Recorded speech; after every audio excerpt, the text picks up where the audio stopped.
राजस्थान की बात है। आज के 500 साल पहले कोई मशीनरी युग नहीं था, साइकिल भी नहीं हुआ करती थी, जेसीबी मशीन और ट्रैक्टर का कोई प्रयोग नहीं होता था। राजस्थान में हर साल ही अकाल पड़ता था। पूरे सीजन में 1-2 बारिश होती है, पूरे सीजन। अब तो बहुत होने लगी, अब तो बहुत ग्रीनरी हो गई राजस्थान में, अब तो इंदिरा गांधी नहर हो गई, पानी पानी हो गया राजस्थान में। लेकिन उस समय की बात है, प्रकृति का अद्भुत नजारा था वहां पर। 1-2 बारिश होती थी, उस बारिश में बूंद बूंद कर सींचकर झीलों को भरा जाता था।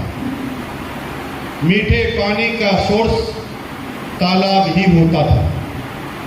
4-5 गांवों के बीच में एक तालाब होता था। पीने का पानी तालाब में ही मिलता था। जमीन के अंदर जो पानी होता था वो खारा पानी होता था, जिसे पीने के इस्तेमाल नहीं किया जा सकता था। तो परंपरा थी, रात को सोने के बाद सुबह 5 बजे महिलाएं तैयार होकर घड़ी लेकर झील की तरफ निकलती थी और सुबह 8 से 9 बजे वापस आती थी पानी लेकर। कई तस्वीरों में भी आपने देखा होगा, कई फिल्मों में भी देखा होगा, रेगिस्तान के टीले में एक के पीछे एक लेडीज घड़ा रखते हुए गाना गाते हुए जा रही है। ये वहाँ का कल्चर था, ये वहाँ की परंपरा थी। अभी इस परंपरा को हम तस्वीरों में ही देख सकते हैं, लेकिन ये पहले राजस्थान में होता था। कई सालों से जमाना चल रहा था। उसी गांव में 2 बच्चे बड़े हो गए, जिनकी एज अब 18 साल की हो गई थी। दोनों के पिताजी ने कहा कि अब तुम बड़े हो गए हो, तुम्हें इकोनॉमिकल सहयोग करना चाहिए फैमिली का। दोनों बच्चों ने कुछ करने की ठानी और सोचा कि क्या करें। तभी एक बच्चे के दिमाग में आइडिया आया, चल जो झील है ना, वहां से पानी लाकर पानी का ही बिजनेस चालू कर देते हैं।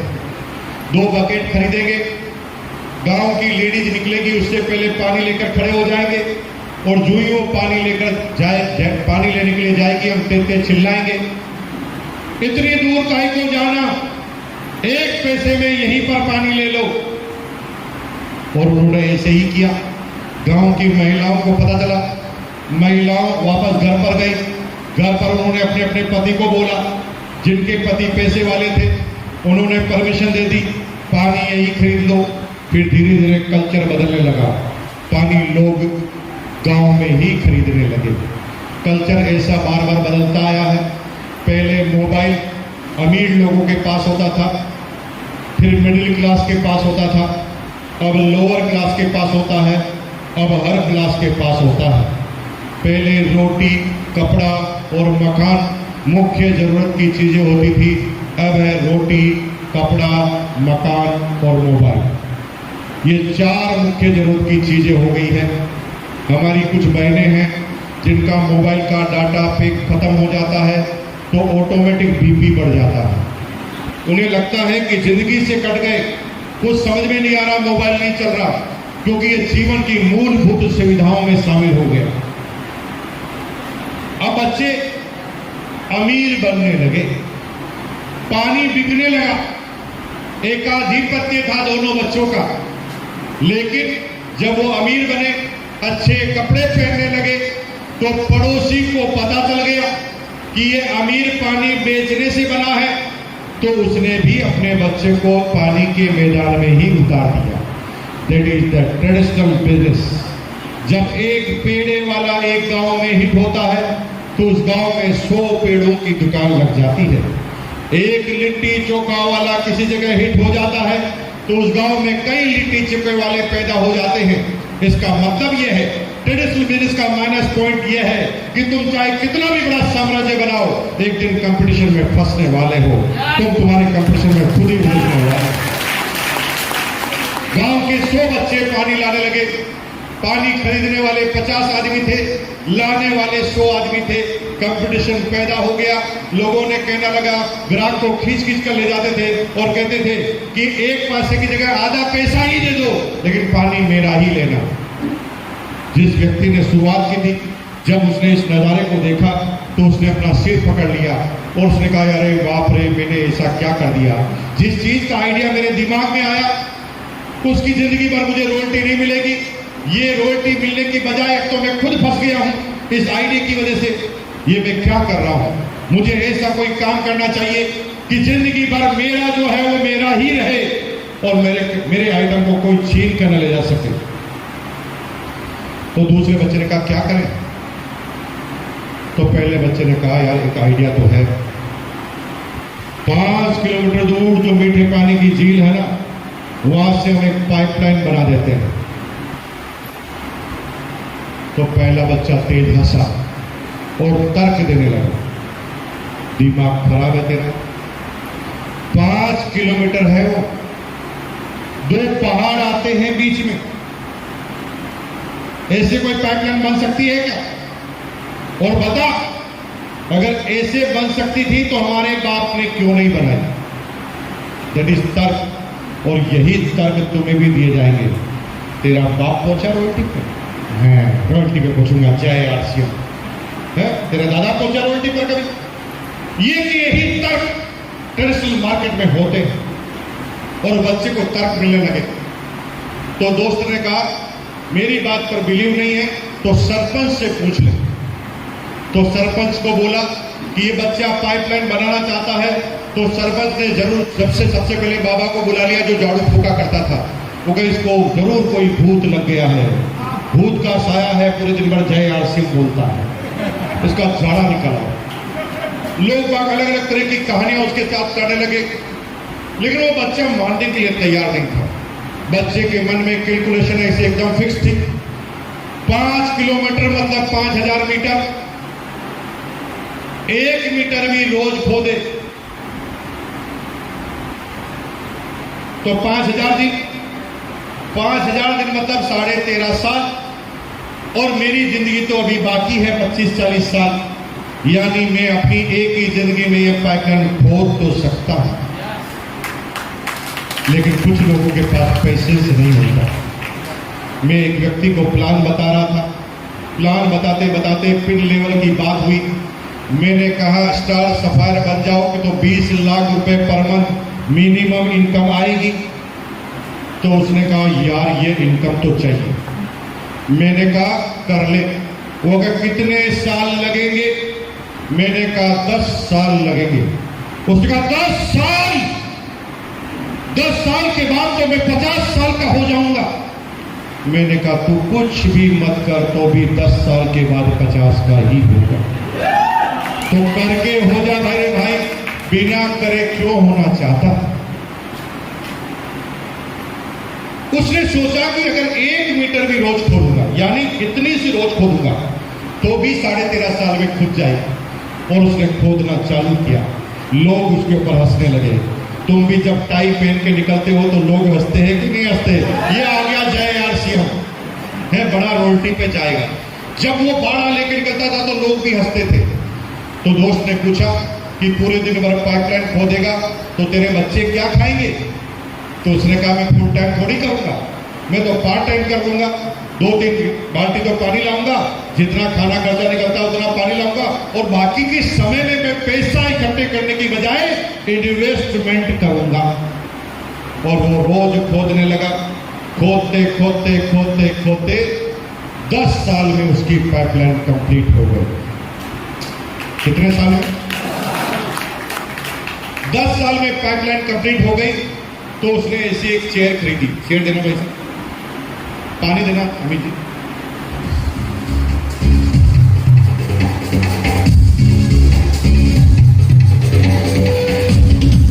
उसने ऐसे चेयर खरीदी और ऐसे पास में नल लगा और बोर्ड पर लिख दिया, भाई और बहनों, 1 पैसे में 1 बाल्टी खरीदने की जरूरत नहीं है। महीने का 5 पैसा जमा कराओ, अनलिमिटेड ले जाओ। क्या बोला? क्योंकि अब तो उसे कुछ करना ही नहीं था, अनलिमिटेड ले जाओ। एक ही दिन में सारे बच्चे बेरोजगार। This is the traditional business. 100 के 100 बच्चे बेरोजगार हो गए क्योंकि नई टेक्नोलॉजी आ गई। एसटीडी पीसीओ 25 साल पहले हिट होते थे, मोबाइल आया एसटीडी पीसीओ ही गायब। हेलो, फ्लेक्स मशीन आई, सारे पेंटर गायब। बड़ी बड़ी वैकेंसी आती थी बैंक की, कैशियर जमा करना है, केस लेने की मशीन, केस देने की मशीन, पासबुक प्रिंट करने की मशीन, एप्लीकेशन डालने की मशीन गायब। 10 साल बाद सारे ड्राइवर भी गायब हो रहे हैं। नोट दिस पॉइंट, क्योंकि गाड़ी आएगी नहीं, आ गई है। 5G टेक्नोलॉजी की बात पूरी दुनिया में तेज गति से जाने वाली है। गाड़ी का नाम है ड्राइवरलेस एक्सीडेंट प्रूफ कार। लिखा हुआ है एक्सीडेंट करके बताओ 1 करोड़ का इनाम ले जाओ। करके बताओ, तुम चाहो तो भी एक्सीडेंट कर ना सकोगे, क्योंकि उसमें रीयूजेबल बलून लगे हुए हैं। 20 से ज्यादा स्पीड से कोई भी चीज उसकी तरफ दौड़ते आए और उसके ग्राम टोटल 200 से ज्यादा है, यानी 200 से ज्यादा ग्राम की चीज कोई भी अगर गाड़ी की तरफ दौड़ती हुई आए तो गाड़ी अपने रीयूजेबल बैलून को खोल देती है 1 सेकंड के 10वें माइक्रो सेकंड के अंदर। 1 सेकंड के 10वें माइक्रो सेकंड में वो खोल देती है 5 मीटर नजदीक आने पर। तुम भिड़ना चाहो तो भी भिड़ नहीं सकते। ये गाड़ी आएगी नहीं, और अभी एग्जाम्पल आपको देखने को मिल रहा है, सेल्फ असिस्टेंट। अभी जो इंडिया में गाड़ियां आ रही है उसमें एक गाड़ी के पीछे लगा दो, स्पीड सेट कर दो, गाड़ी को फॉलो करेगी, आपको कुछ नहीं करना। लाइन में डाल दिया तो लाइन को फॉलो करेगी, आपको कुछ नहीं करना। ड्राइवरलेस कार में कोई चाबी होती नहीं और कोई स्टीयरिंग होती ही नहीं। अभी ये कोविड आ गया, नहीं तो दुबई में ड्राइवरलेस टैक्सी चालू होने वाली थी। ड्रोन अभी होने वाला है। क्या ड्रोन में एक ही आदमी की सीट है, उसमें जाकर बैठो और बोलो, बटन दबाओ, बुर्ज खलीफा। ये बुर्ज खलीफा आदमी की जरूरत ही नहीं पड़ेगी। तुम जिस कारोबार को, जिस बिजनेस को, जिस नौकरी को कर रहे हो ना, कोई भविष्य नहीं है। तुम्हारा बच्चे के पास उसका नंबर आना असंभव है, संभव ही नहीं। और हम एक जंजाल में फंस रहे हैं। बच्चे को कह रहे हैं पढ़ाई कर, रात दिन कर, 22 घंटे कर। बिहार का एक बच्चा जब आईएएस टॉप करता है तो उसका नाम आपको पता होता है, लेकिन एक बच्चा जब आईएएस टॉपर बनता है ना बिहार का, तो आपको आश्चर्य होगा कि वो 250 बच्चों को आत्महत्या करने के लिए मजबूर भी करता है। ये ऐसी हकीकत है जिसको आप सहन नहीं कर पाओगे।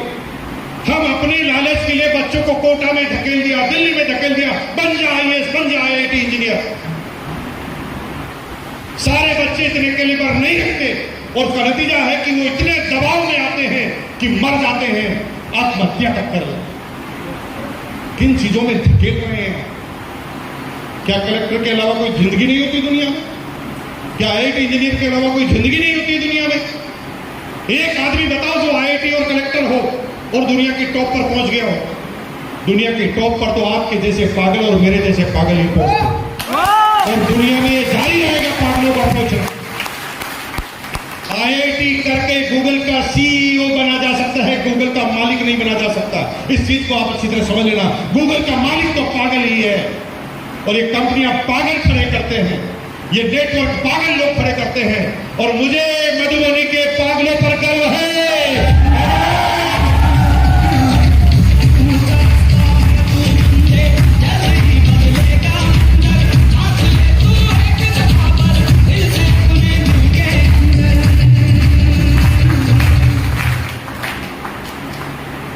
पागल है, पागलों के पिताजी हैं। पागल तो छोड़ दीजिए, नहीं अभी तो बहुत कहानी भाई। अब क्या हुआ, उस बच्चे के पास कैसे इनकम आने लगी बताता हूं। पाइपलाइन बना दी थी, सारे बेरोजगार हो गए थे। अब बच्चे का काम तो आसान हो गया, कुछ नहीं करना, बस वो ऐसे बैठ जाता था। सब लोग अपनी अपनी बाल्टी खुद लेकर आते थे। वो क्या करता था, केवल नल खोलता था। नल कैसे खोलता था?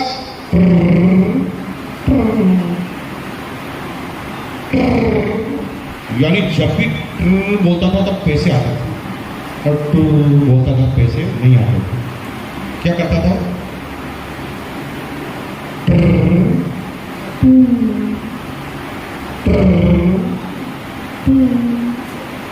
क्या करने से पैसे आते थे? अरे यार समझ ही नहीं पा रहे आप। सब लोग अपने हाथ को ऐसे करो, बहन जी ऐसे करो, सब करो, पीछे सब करो, बोलो और बोलो।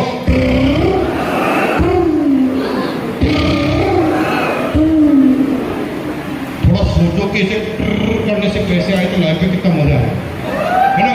जब भी पैसा जाए किसी को भी कर दो, तो भाई करो यार मजा आए। और उसके जीवन में ऐसा ही हो गया, कुछ नहीं करना, बस खाना वाना खा के आना और बस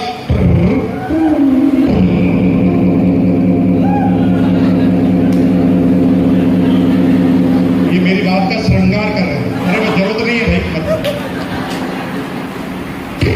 ऐसा करना है। और भाई साहब की इनकम आने लगे। सिर्फ 6 महीने में गांव का सबसे अमीर व्यक्ति बन गया, क्योंकि इसे कुछ करना ही नहीं था, केवल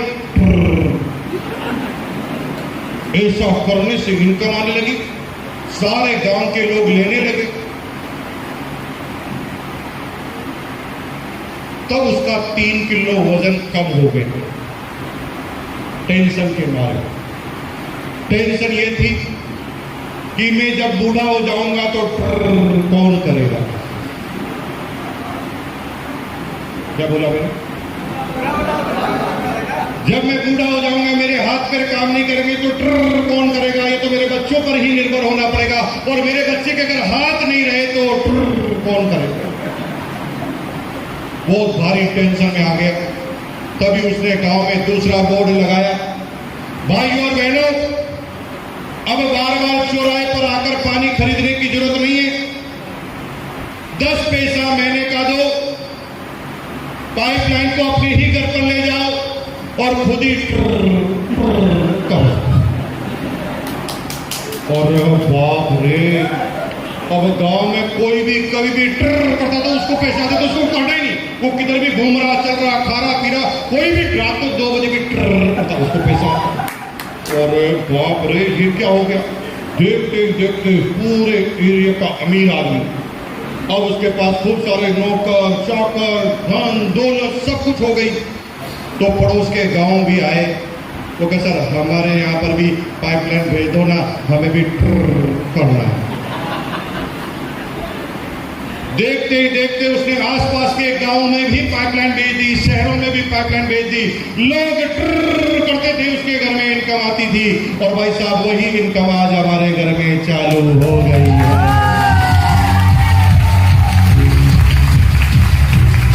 अभी आपकी इनकम करने से आती है, लेकिन हमें तो केवल आवाज आती है, लेकिन के बाद ब्रेक नहीं आता, क्योंकि कौन किस समय में ट्र करेगा हमें पता नहीं। हमें तो आवाज केवल ऐसी सुनाई देती है,